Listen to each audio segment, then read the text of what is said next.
Ẹ̀yin èèyàn lé ẹ káàbọ̀ sí Mashola Gist TV. Ṣé àlàáfíà ni ẹ wà gbogbo lẹ́ nǹkan mọ́ kí gbogbo wa kú Jímọ̀ ìní ẹ̀yin mùsùlùmí. Mo mọ̀ pé tí máa lọ sí mọ́ṣáláṣí láti lọ gbàdúrà. Ọlọ́run á gbọ́ àdúrà gbogbo wa o. Gbogbo ẹ̀yin tí ẹ̀ ń ṣe ọjọ́ ìbí lénìí, ìpè ẹ kú ọdún, ẹ kú ìyèdún, ẹ̀mí á ṣe púpọ̀ ọdún láyé. Àníkú owó, àníkú ọmọ, àníkú àlàáfíà ló máa jẹ́ tiyín ní ọlá Ọlọ́run.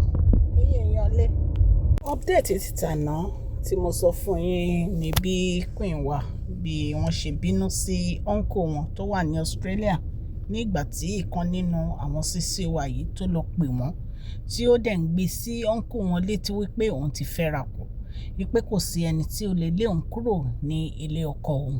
Ẹ̀yin èèyàn lé gbogbo àwọn ènìyàn ni wọ́n ń béèrè pé ṣé lóòótọ́ ni àǹtí wa fẹ́ra kù. A lè sọ, ilé ọkọ ni àǹtí wa wà. Bàbá Werinla ò divorce àwọn ìyàwó wọn, gbogbo wọn náà ṣì ń fẹ́ lẹ́yọ kọ̀ọ̀kan. Nígbà tí gbogbo wọn ti jẹ́ ìyàwó bàbá Werinla, possibility wà wípé kí àǹtí wa fẹ́ra kù. Ṣùgbọ́n wọ́n ní ìgbà tí Queen wa gbọ́ rẹ̀, wọ́n ní inú bí wọn wípé kí ló dé tí uncle wọn tí ó jẹ́ àǹtí wa ní òun wípé wọn bá ti máa fún àǹtí wa ní èsì kankan, wípé nǹkan tó tún wá sọ tó dùn àwọn jù òun ní pé kí wọ́n máa gbé ìgbésẹ̀ bóyá àwọn máa fi ọkọ àwọn sílẹ̀. Torí bí a ṣe gbọ́, wọ́n ní èèyàn kan wà ní Australia tí òun àti uncle wọn yìí jọ ń lọ sí church tó jẹ́ pé ó like Queen wa. Ṣùgbọ́n wọ́n ní Queen wa bínú, wọ́n ní wọ́n dẹ̀ disgrace àǹtí wa yìí ní public níbi tí àwọn èèyàn wà wípé kí wọ́n lọ ṣọ́ ara wọn, kó má dá sí ọ̀rọ̀ àwọn ọmọ. Wípé kó dẹ̀ má pe family àwọn ọmọ. Wípé kò sí nǹkan tó kàn wọ́n nípa live wọn. Àwọn ni wọ́n ní live wọn, nǹkan tó bá wù wọ́n náà lè fi live wọn ṣe. Wípé ṣùgbọ́n pé láti máa pe family àwọn ẹ̀, kó má pe family àwọn kankan mọ́. Kó má ní kéèyàn kọ́kọ́ bá wọn sọ̀rọ̀, adult làwọn. Àwọn mọ nǹkan táwọn fẹ́ ṣe, àwọn mọ ìgbésẹ̀ tí àwọn fẹ́ gbé nípa live àwọn. Ẹ jẹ́ kí n gbé yín lọ sí inú gist yẹn. Nǹkan tó ṣẹlẹ̀ ni pé àwọn elder kọ̀ọ̀kan wà tí wọ́n support àǹtí wa yìí. Wọ́n ní àwọn elder yìí, wọ́n ní àwọn ni wọ́n dá bí ọgbọ́n láti kọ́ àǹtí wa yìí ní ọ̀rọ̀ tó máa sọ lórí ọ̀rọ̀ ritual ìtúwàṣe tí wọ́n fẹ́ ṣe fún àǹtí wa. Ṣé mọ̀ pé a sọ fún yín wípé bàbá Werinla wọ́n fẹ́ gbé traditional rights lé wọn lórí, ìyẹn ritual ìtúwàṣe. Wọ́n ní nítorí ìdí èyí àǹtí wa padà ó wá sọ wípé òun ti fẹ́ra kù. Wọ́n ní àwọn elder yìí wá ń sọ fún bàbá Werinla wípé àǹtí wo lè ṣe ritual yẹn nítorí pé ó ti fẹ́ra kù. Wọ́n ní ṣùgbọ́n Queen wa ní irọ́ ni àǹtí wa pa pé àǹtí wa mọ̀ọ́mọ̀ ń sọ èyí nítorí pé kò fẹ́ ṣe ritual yẹn ni. Ẹ̀yin èèyàn lé, ẹ̀yin náà mọ̀ wípé nínú ààfin bàbá wa Werinla politics wà ń bẹ̀ dáadáa. So wọ́n ní tí wọ́n bá ti fẹ́ gbé ìgbésẹ̀ lórí ọ̀rọ̀ yìí pé wọ́n fẹ́ ṣe ritual ìtúwàṣe yìí fún wọn, wọ́n ní ìgbà yẹn ni wọ́n máa ń sọ wípé nǹkan kan ṣe wọ́n, wípé àwọn àǹtí wa gbogbo yìí oríṣiríṣi ọgbọ́n ni wọ́n máa ń dá. Ṣùgbọ́n wọ́n ní Queen wa, wọ́n ní wọ́n disgrace àǹtí wa yìí wípé kó lọ fi ọwọ́ ẹ̀ kó lọ fi sí ibi tó bá yẹ kó fi sí, wípé kó so ewé agbéjẹ́mọ́wọ́, wípé nítorí wàhálà ẹ̀ ti pọ̀ jù, wípé ó ní àwọn lára, wípé àwọn ò ta sí kó má ta sáwọn, kó má súnmọ́ àwọn, kó má súnmọ́ ẹbí àwọn, kó má súnmọ́ family àwọn, kó má pe ẹbí àwọn mọ́, kó fi àwọn sílẹ̀, kó stay away from àwọn. Wọ́n ní inú bí Queen wa gan, and it's true. Arábìnrin yìí kò ta sí yín, ẹ̀yin lẹ wá bá nílé ọkọ ẹ̀, ẹ̀yin lẹ wá ní lára. Jẹ́jẹ́ ló jókòó, ó jókòó síbi tọkọ ẹ̀ fi sí ni.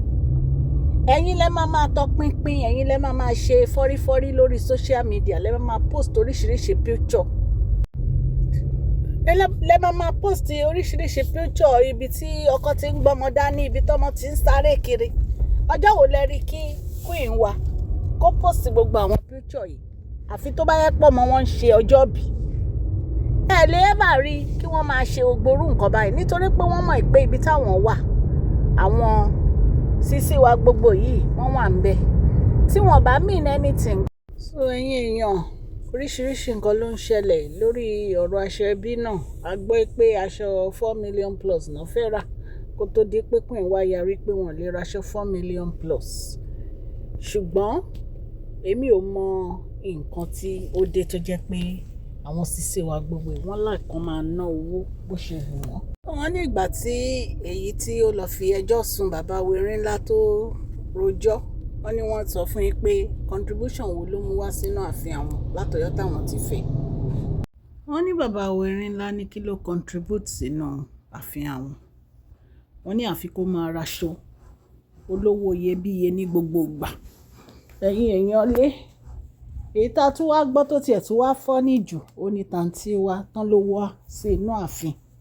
Wọ́n nígbà tó wá sínú ààfin wọ́n ní bó ṣe lọ mú nǹkan kan nínú mọ́tò ẹ̀ nìyẹn. Ẹ dẹ̀ mọ̀ pé òrìṣà Ògúnjayé ṣì wà ń bẹ̀ tó jẹ́ pé ó ń kọjú ìjà sí gbogbo àwọn ẹni ibi inú ààfin.